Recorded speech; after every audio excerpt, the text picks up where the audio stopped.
Audio Jungle.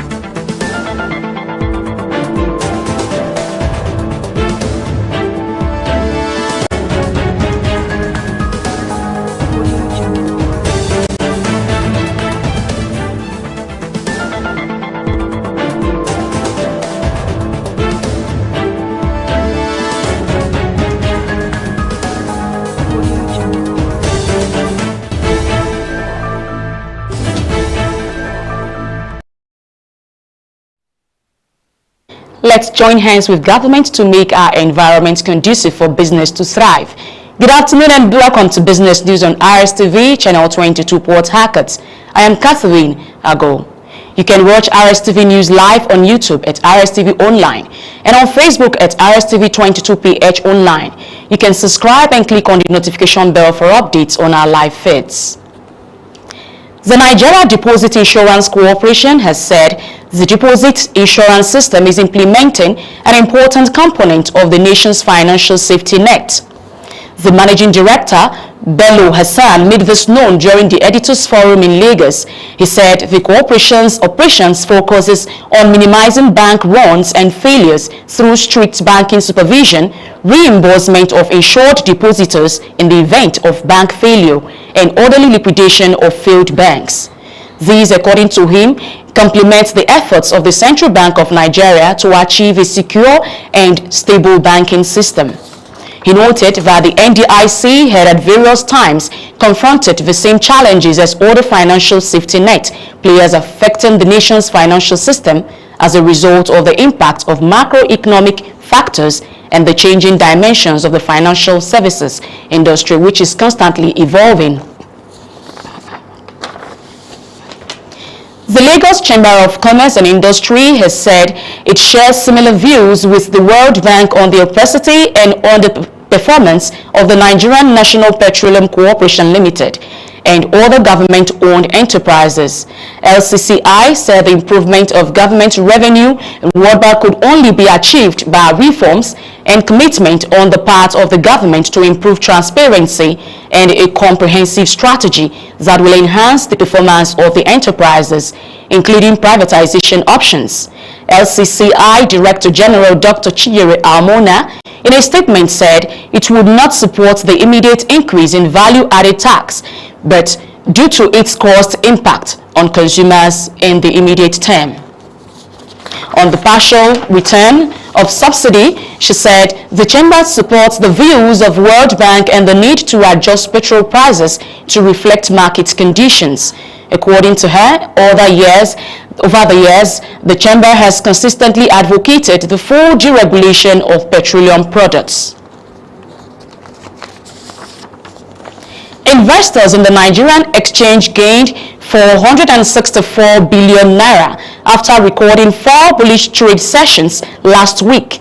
The market opened on a positive note and sustained the sentiment till Thursday, with investors aiming 501 billion naira in the process.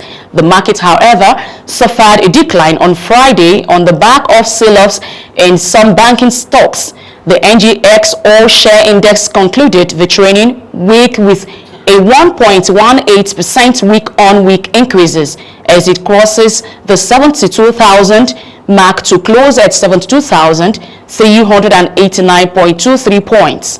This appreciation in the ASI was underpinned by robust rallies observed across key sectors, namely banking, consumer goods, telecoms, energy, and industrials.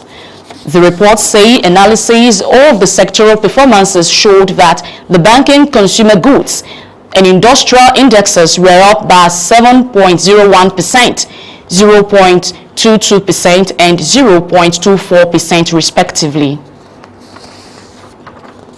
The Nigeria Ports Authority has offered clarifications to the Senate Committee on Public Accounts on the debt sum of 1 billion naira, which the committee queried in the report of the Auditor General of the Federation.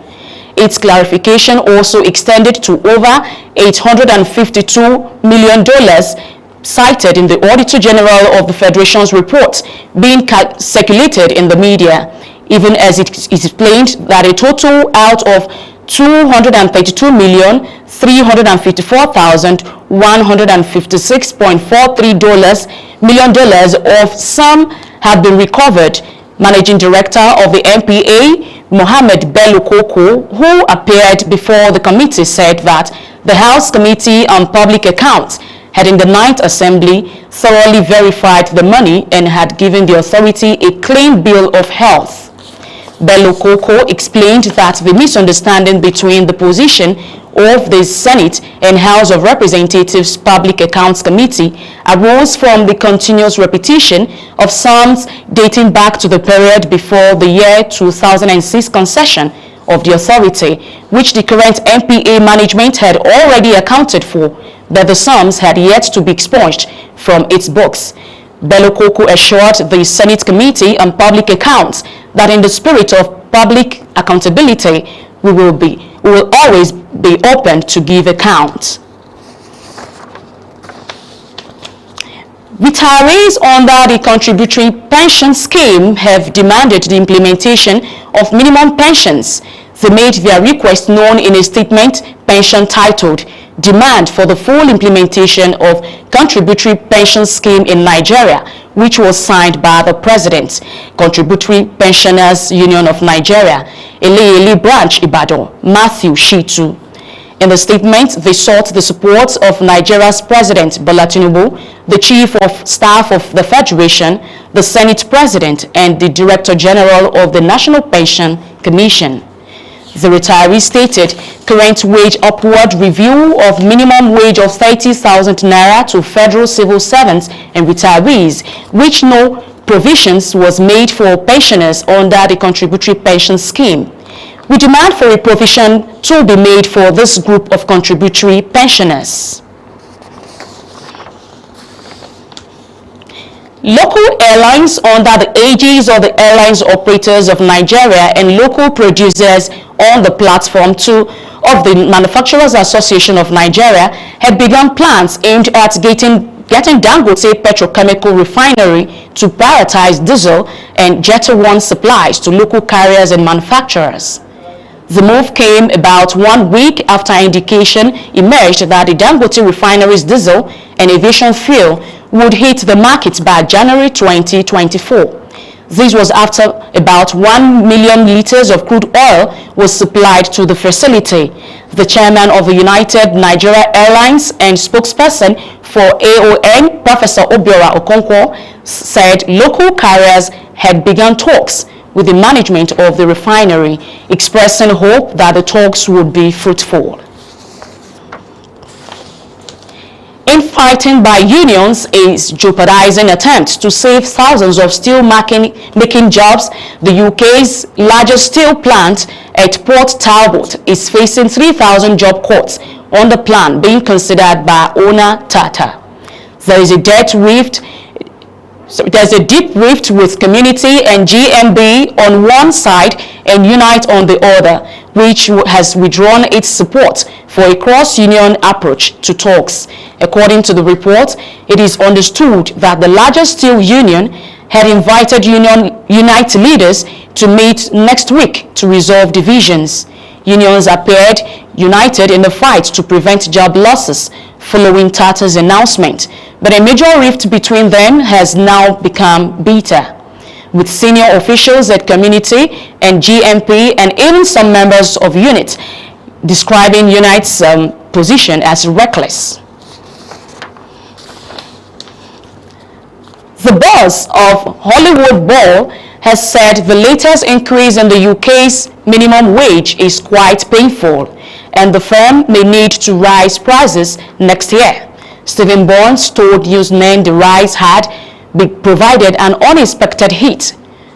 His comments came as UK's largest 10-pin bowling operator reported recorded revenues for the year to September. The national living wage for workers over 23 will increase to £11.4 per hour from April from £10.42. The government had also applied the same rate to 21 and 22 years olds for the first time, lifting it from the current rate of £10.18 an hour. The rise represents a 9.8% increase for over 23s and a 12.4% jump for workers aged 21 and 22. That's it on the business news. It's produced by Joy Edmund and supervised by Obiandu Madumi. I am Catherine Ago. Foreign Tidbits comes up next. Thanks for watching.